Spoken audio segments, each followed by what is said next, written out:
Hey, thanks for tuning in for today's stock market news updates. Let's dive into the exciting world of stocks, business news, and medical breakthroughs. Yesterday, the stock market took a tumble, causing investors to catch a case of June gloom. They pulled back on the big tech stocks that have been driving recent market highs, resulting in Nvidia, Alphabet, Meta, and Tesla all ending the day in the red. That is why we saw a slight pullback yesterday, with the tech-heavy Nasdaq leading the slide. Investors had their eyes on the oil market, keeping an eye out for any disruptions following a brief Russian rebellion. Exciting times indeed. But fear not, because there's some great news for those invested in the medical sector. A few weeks ago, United Health Group ticker symbol UNH, which is one of my favorite stocks to buy, revealed that more people were utilizing the healthcare system, spelling bad news for insurers. The mystery behind this sudden surge in healthcare utilization was finally unraveled when the brilliant detectives at UBS published a note with an ingenious hypothesis: pickleball injuries. Yes, you heard that right.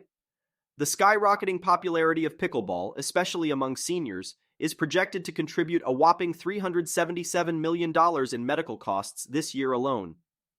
Procedures like hip replacements and knee surgeries are on the rise due to these zesty pickleball mishaps. In other medical news, let's talk about obesity.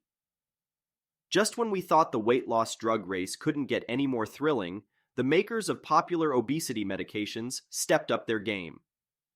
Novo Nordisk, for instance, made a groundbreaking announcement yesterday.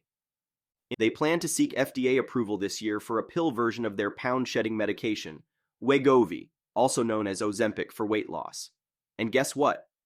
They found that this oral alternative is just as effective as the injectable version. Talk about a game changer. Meanwhile, Pfizer and Eli Lilly, the contenders in this weight loss drug marathon, are slightly trailing behind Novo Nordisk. These three drug makers are fiercely competing for the lion's share of a rapidly growing industry, estimated to reach a staggering $100 billion by the end of the decade. In fact, Pfizer's CEO estimates that an obesity pill could bring in a mind-blowing $10 billion per year for the lucky company that develops it. In Novo Nordisk's final trials before FDA review, diabetics lost up to 20 pounds, while non-diabetics shed an average of 35 pounds, or a whopping 15% of their body weight, by taking a high-dose daily pill version of semaglutide, the generic name for Ozempic and Wegovy. On the other hand, Eli Lilly's oral weight loss drug, or Forlipron, demonstrated remarkable results in Phase 2 studies, enabling non-diabetic users to lose up to an impressive 14.7% of their body weight. And let's not forget about Eli Lilly's injectable sensation Mounjaro, which trims body weight by an average of 22.5%. However, Eli Lilly's experimental injectable retatrutide is showing even greater promise, helping patients shed a whopping 24% of their weight. As for Pfizer, their high-dose pill called danuglipron resulted in an average weight loss of 10 pounds based on mid-phase 2 trial results. Unfortunately, Pfizer had to drop their second pill from development after discovering potential harm to people's livers. Now, before we get too carried away with all these pills and rainbows, let's address some concerns. While an oral option for weight loss may be a relief for those who shy away from needles, critics worry that the convenience could put undue pressure on overweight individuals. We must be mindful of the potential risks and challenges that come with these advancements. Furthermore, there's no set timeline for when the semaglutide pill will hit the market, especially considering the ongoing shortages of Wegovy and Ozempic injectables due to overwhelming demand. But that's not all. Meta, the tech giant formerly known as Facebook, has introduced a fantastic VR subscription service for all you MetaQuest users out there. For just $7.99 per month, you'll get 2 new games to enjoy. Talk about immersive entertainment at an unbeatable price. Now hold on tight because we're about to witness a sky-high pizza delivery. Domino's, the pizza powerhouse, is taking things to the next level by using jetpacks to deliver piping hot pizzas to UK festival goers. Can you imagine the thrill of watching your favorite cheesy delight soaring through the air? Hats off to Domino's for pushing the boundaries of pizza delivery. Moving on to international news, Indian Prime Minister Narendra Modi recently met with President Biden in the US, accompanied by some prominent CEOs from the world of technology. The goal? To ramp up investments in India, a country poised to become the fastest-growing economy worldwide. With over 1.4 billion residents, India is a land of incredible opportunities, and tech giants are rushing to get in on the action. Let's talk numbers. Amazon, the e-commerce titan, has announced plans to more than double its investments in India to a staggering $26 billion by 2030. They're putting a strong focus on growing their cloud business.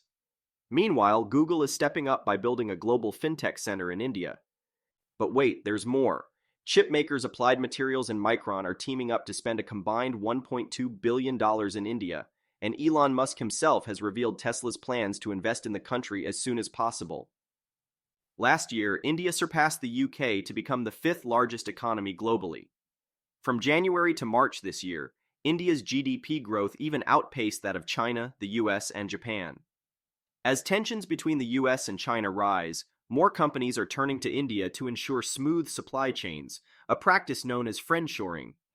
Apple has set its sights on making a quarter of its iPhones in India by 2025, and HP is also looking to increase its manufacturing presence there.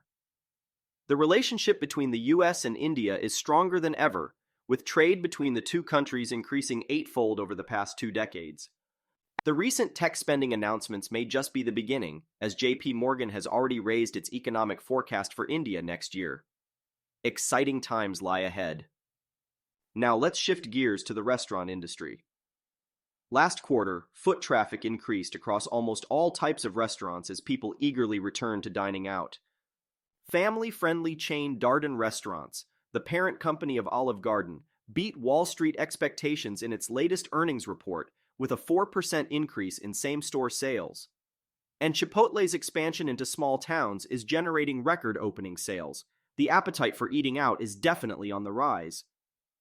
In the world of technology, Microsoft has been making some intriguing moves. According to internal documents, they were considering acquiring both Bungie and Sega. Exciting possibilities lie ahead for gamers and Microsoft fans. On the other hand, Robinhood is facing some changes. The company is laying off 7% of its full-time workforce, a development worth keeping an eye on. And Ford has confirmed that layoffs are happening this week, primarily affecting engineering jobs in the US and Canada. It's a challenging time for some, but we'll see how they navigate through it. Now let's do some rapid-fire stock updates. Reports suggest that a new Apple Watch Ultra may be on its way, set to debut alongside the iPhone 15 this fall. Get ready for the next level of Apple innovation. In the stock market, we've seen some impressive performances. Apple, Facebook, Palo Alto, Uber, and Zillow all hit new 52-week highs. It's a remarkable achievement for these tech giants. YouTube, owned by Google, is reportedly testing an online game offering that could revolutionize gaming experiences on the platform. Imagine playing games directly on YouTube's website or app. Talk about a game changer. Shifting gears to real estate, Blackstone is in the spotlight. They're currently fielding offers for half of their interest in the Bellagio Hotel's real estate in Las Vegas. This property, which they acquired for $4.25 billion 4 years ago, is attracting significant attention. Let the bidding begin. Nvidia, the tech powerhouse, just announced a partnership with Snowflake. Together, they aim to provide businesses with an accelerated path to create customized generative AI applications using proprietary data securely within the Snowflake data cloud. The future of AI is looking brighter than ever. In unfortunate news, Lordstown Motors has filed for Chapter 11 bankruptcy. However, they're not backing down. Lordstown is suing Foxconn, alleging fraud and failure to fulfill their commitments. It's a bumpy road, but Lordstown remains determined to fight their legal battles and restructure for a stronger future. And that's not all. Lordstown is also in the process of selling its endurance truck and related assets. Exciting opportunities lie ahead for potential buyers. Last but not least, we have a bold statement from Microsoft CEO Satya Nadella. Internally, he expressed the company's ambitious goal of reaching $500 billion in revenue by fiscal year 2030. That's more than doubling their current size, but I think they can do it. And there you have it, my friends, a whirlwind of tech, business, and market news to keep you on the edge of your seat. Stay tuned for more updates and exciting developments. Until next time, keep chasing those dreams and embracing the opportunities that come your way. Happy investing.